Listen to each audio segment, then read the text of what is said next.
구약성경 842면 시편 62편입니다.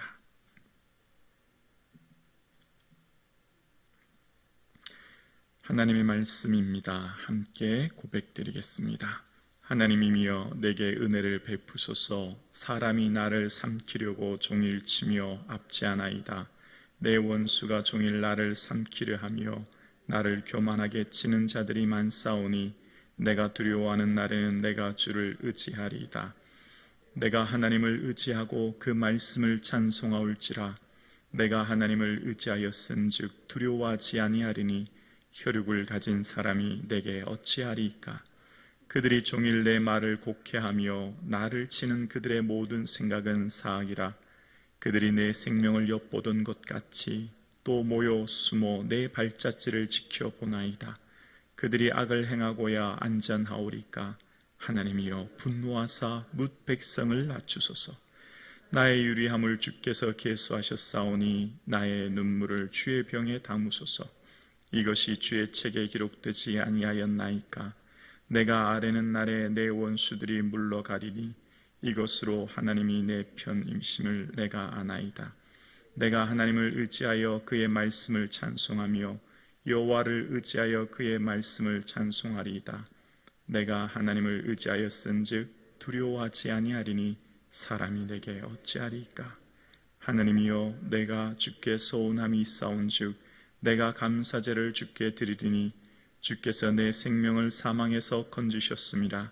주께서 나로 하나님 앞 생명의 빛에 다니게 하시려고 실족하지 아니하게 하지 아니하셨나이까. 아멘. 여러분, 인생은 무엇이라고 생각하십니까? 오늘 본문의 다윗이 경험한 교훈으로 인생이 무엇인가에 대한 내용을 기록하고 있습니다. 다윗의 믹담으로 다윗이 경험한 고백을 하는 오늘 본문은 오늘 표제어를 이렇게 이야기합니다. 인도자를 따라 요낫, 엘렘, 루오김에 맞춘 노래라고 기록되어 있습니다. 요낫, 엘렘, 루오킴이라고 하는 뜻은 먼 곳에 침묵의 비둘기라는 뜻의 음악 용어입니다. 먼 곳에서 침묵하는 비둘기. 어떤 의미가 있을까요? 다윗이 먼 이방 땅에서 고향을 그리워하며 돌아갈 고향을 갈망하며 아픔 가운데 고백한 시인 거죠. 자신의 사랑하는 모든 사람들을 떠나 방황하며 살아야 했던 고독한 인생 가운데 기록한 시입니다. 그래서 표제어에 또한 이렇게 기록됩니다. 다윗이 가드에서 블레셋인에게 잡힌 때에. 다윗이 가드에서 블레셋에서 잡힌 때는 사무엘상 21장 10절 이하를 배경으로 가지고 있습니다. 다윗이 사울을 두려워하여서 더 이상 이스라엘 땅에는 도망갈 곳이 없는 거예요. 또 이스라엘 땅에 도망하였다가 지난번처럼 자신 때문에 제사장 아히멜렉 집안과 그 성읍이 몰살당한 것처럼 나 때문에 또 다른 사람들이 피해를 보면 어떡하나라고 하는 그 아픔, 그 두려움이 더 컸을 것이죠. 그래서 이스라엘 사람들이 볼 때는 배반자라고 하는 낙인이 찍힐지언정 이방 땅으로 갈 수밖에 없는 상황이 놓이게 되었고, 그래서 사람들이 볼 때는 반역자로 낙인 찍히지만 어쩔 수 없이 블레셋 땅으로 도망가야만 했습니다.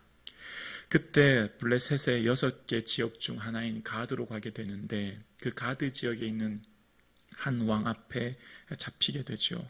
그래서 그때 다윗은 너무 두려워서 침을 흘리고 대문짝에서 미친 척하며 미친 척하는 모습을 보입니다. 그때 가드왕 아기스가 미치광이를 내게 들여왔구나 라고 하는 모습 속에 그는 생명을 구하게 되는 모습이 오늘 본문의 배경입니다. 다윗의 마음이 얼마나 고통스러웠고 아팠을까를 생각하게 되죠. 신하들 앞에서의 모든 체면, 그리고 이렇게밖에 살아갈 수밖에 없는 현실 앞에 가슴이 무너지는 다윗은 오늘 본문 하나님 앞에 1절에 이렇게 고백합니다. 하나님이여 내게 은혜를 베푸소서. 절박함, 간절함, 그리고 수치스러움의 한가운데 서 있을 때 다윗은 할 수 있는 것이 아무것도 없었습니다. 그냥 하나님의 은혜만을 구할 수밖에 없었던 것이죠. 너무나 삶이 고통스럽고 힘들어서 하나님의 은혜만을 의지하는 다윗의 모습이 오늘 본문에 등장합니다. 삶이 지치고 힘들 때 아무것도 할 수 있는 일이 없을 때에 하나님만 의지하는 것이지요. 그리고 그 하나님을 의지하는 다윗의 상황은 사람들이 자기를 삼키려고 종일 치며 압제하는 그 사방의 눌림과 고통의 한가운데 있어서 그 다윗의 삶은 너무나 두려운 것입니다. 그래서 3절에 이렇게 고백합니다. 내가 두려워하는 날에는 내가 주를 의지하리다. 사울 왕의 두려움을 피해 도망간 아가드 왕은 심히 두려워했던 더 큰 두려움, 더 큰 아픔이 기다리고 있었고 그 고통 상황 가운데 절박하여 아무것도 할 수 없는 그는 주님만을 의지할 수밖에 없었습니다. 그때 다윗이 붙든 것이 있습니다. 바로 4절의 말씀이었습니다. 4절에 다윗은 이렇게 고백해요. 내가 하나님을 의지하고 그 말씀을 찬송하올지라. 내가 하나님을 의지하였은즉 두려워하지 아니하리니 혈육을 가진 사람이 내게 어찌하리까. 다윗은 절박한 눈물의 한가운데 말씀을 의지했습니다. 말씀을 붙들었어요. 그리고 그 말씀을 의지하여 하나님을 찬양하며 그의 삶 가운데 두려움을 이겨냈다 고백해요. 그리고 말씀을 통해 담대해지게 된 다윗은 혈육이 있는 사람이 하나님 내게 어찌하겠습니까? 라고 고백합니다. 혈육은 본문에 바사르란 뜻인데요. 살, 고기, 쉽게 말하면 고깃덩어리라는 거죠. 눈에 보이는 사람이 전능하신 하나님의 능력을 이길 수 없음을, 하나님이 나를 붙들고 계시니 한계 상황 가운데 있는 사람이 내게 어찌할 수 없는 연약한 존재일 수밖에 없음을 고백하며 내 눈에 보이는 이 사람들로 인하여 낙심하지 않도록 말씀 붙들고 주를 의지하는 다윗의 모습을 봅니다. 지금 다윗의 모습이 어떤 모습일까요? 5절에 보면 그들이 종일 내 말을 곡해하며 나를 치는 그들의 모든 생각은 사악이라고 이야기합니다. 다윗의 모든 말을 곡해한다, 왜곡한다는 것입니다. 어떤 말을 해도 다윗의 말을 왜곡하여 폄하하고 또한 그들의 생각은 사악하여 다윗을 무너지게끔 고통스럽게 하는 상황이 되었고요.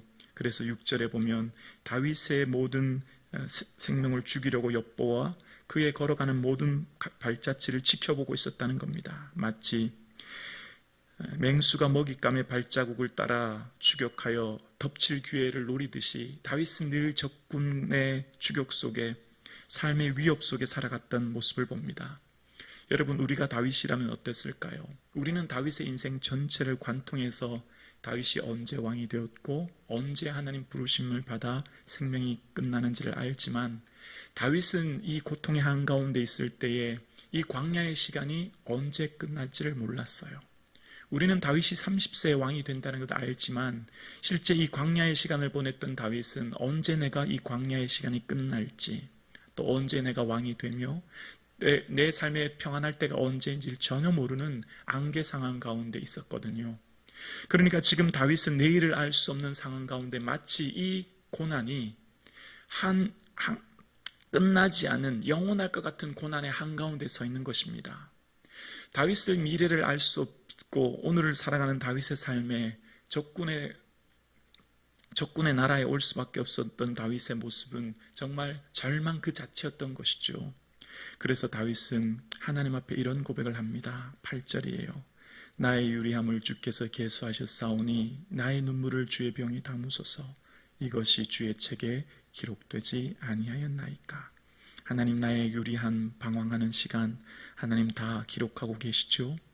하나님 다 보고 계시죠? 라고 하며 그의 모든 눈물을 주의 병에 담아주실 것을 고백하는 내용입니다.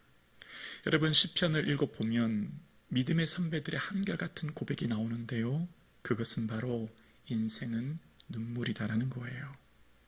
시편 기자들, 믿음에 앞서간 믿음의 선배들의 고백을 보면 이 세상을 살았던 모든 인생은 눈물의 인생임을 기억합니다. 밤마다 눈물로 내 침상을 띄우며 내 요구를 적십니다 라고 고백합니다. 하나님이여, 내가 부르짖을 때 귀를 기울이소서. 내가 눈물 흘릴 때 잠잠하지 마옵소서라고 고백합니다. 내 눈물이 주야로 내 음식이 되었다고 고백하고요. 내 눈물 양식으로 먹이시며 다랑의 눈물로 내게 먹이셨다고 고백합니다. 눈물 골짜기로 지날 때에 그곳은 많이 샘이 되게 할 것임을 바라보았고요. 나는 죄를 양식같이 먹으며 나는 눈물 섞인 물을 마셨나이다라고 고백합니다. 마치 물을 마시듯이 매 순간마다 눈물을 흘릴 수밖에 없었던 현실의 삶을 고백합니다. 그래서 믿음의 선배들의 시편 고백을 보면 나의 눈을 눈물에서 나의 발을 넘어짐에서 건지시기를 고백합니다.